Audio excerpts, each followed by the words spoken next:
पहिलो निर्मला, त्यसपछि भागरथी, आज फेरि अनिसाको नाम सुनिन्छ। कि यही हो हाम्रो समाजको न्याय, जहाँ छोरीको सपना बाटोमै रोकिन्छ।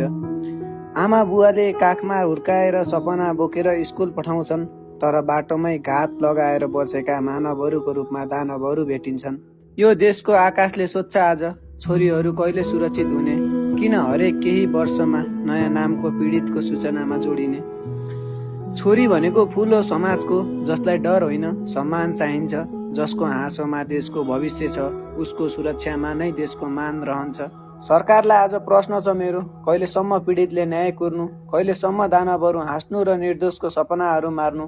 अब नयाँ कानुन चाहिन्छ, जहाँ अपराधी डराउन सकुन्, छोरीलाई राति पर्दा नडराई आफ्नो बाटो हिँड्न सकुन्। किनकि छोरी रोयो भने देशको आत्मा जागेको हुन्छ, र जब न्याय मिल्छ त्यही दिन समाज साँच्चै जागेको हुन्छ।